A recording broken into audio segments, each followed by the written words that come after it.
2 days before the Masters begin, Michael Campbell is looking relaxed in his final preparation. He'd made 9 visits to Augusta, failing to progress past the cut point each time, but missing by only 1 on 6 occasions. Campbell was about to play the par 3 course, accompanied by former Wallaby scrum half George Gregan. And the team were confident of a bold showing, despite the Trans-Tasman combination. I asked Richard McCall, but he was busy playing rugby, and George, he's retired from playing rugby, so I thought I'll ask him instead. So look, he's a good friend of mine and for the last 5 years or so, and I said to him, you've got to come over. And he's here now, sharing the atmosphere of Augusta, and he's looking forward to it, I think. Gregan is an inspiration to rugby followers throughout the world. Could he provide that same sort of encouragement for a former major champion? There's not much you need to tell this guy. He's won the US Open 2005. He knows how to do it. He's worked really hard. I've seen him, first up, how hard he's working on his game. And it's such a tough game. It's one of those games also which you can get back in the groove. And once he gets in the groove, watch out. Campbell looks solid off the tee. His pitch shots in the par 3 competition indicated that there were few problems with his short game. This shot on the 9th hole nearly produced the perfect result. Get in the hole. Caddy Gregan in his Augusta white overalls is a sporting success story in his own right. He was on the button with his final putt on the par 3 course. But would he provide the right inspiration for a desperate Campbell looking to improve on a sad record? 24 hours on, Michael Campbell struts confidently towards the first tee at Augusta National.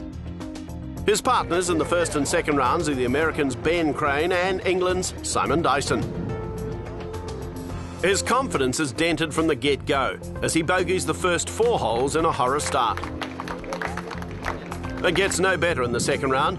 By the time he marches up 18 to complete 2 rounds, his pain is obvious. The scoreboard posts no score for his 2010 Augusta quest. Well, look, enough is enough, to be honest. I shouldn't be shooting these scores. Michael Campbell shouldn't be shooting these scores. It's just been complete frustration over the last probably 18 months, more so maybe 2 years, of just not performing. I shouldn't be hitting the shots I'm hitting right now. I shouldn't be shooting the scores I'm shooting. It's just ridiculous. It's just one of those things I need to go home and just think about it and work. It's definitely between my ears. Simple as that. Physically, I feel I'm swinging quite nicely, but I just can't see the shot anymore. I think it's obviously confidence. It's a combination of a lot of things, but confidence. But enough is enough. This is just. It's just I'm banging my head against a brick wall over the last couple of years, mate. So I mean, you ask all the other guys have been very supportive. My fans back home in New Zealand have been fantastic. It's just been a frustrating last 2 years for Michael Campbell. So it's time to go back and reassess and see how I can come back even stronger.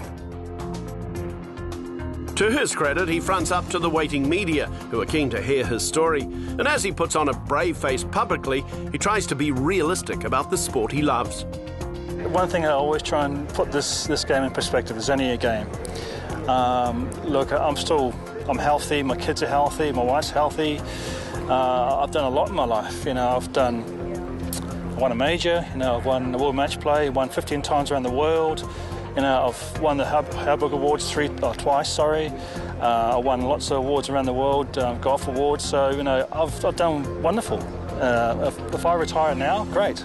But I still feel that there's something left inside me. More, I can achieve more in golf, and that's one thing I want to do is just get away from the game completely. Whether it's going to be a month, whether it's going to be 6 months or 12, I don't know. I'm very fortunate enough to be exempt for the next 5 years on the European Tour, so it gives me that cushion. I just need something different.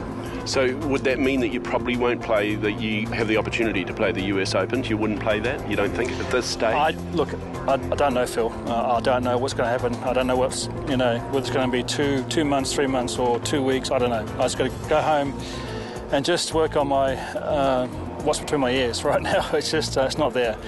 Visually I can't see a shot. It's just confidence is down. So I need to just get my ass into gear and just work on that. And swing-wise, I've been working very, very hard over the last week and a half on my golf swing, and so physically there's nothing there wrong.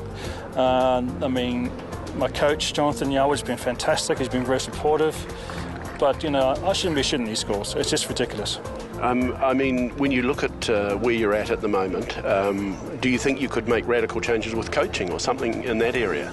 Are there areas that you think you need to look at your swing? You need to completely radically change yourself? No, it's nothing to do with the swing at all. It's more mental. I think it's between my ears, to be honest with you. I think when we've compared swings, when I've won the US Open, the World Match Play, and other tournaments around the world, and the swing hasn't changed much at all over the years. We always have, Jonathan's got a wonderful archive of my swings, and no, there's no sort of obvious difference swing-wise.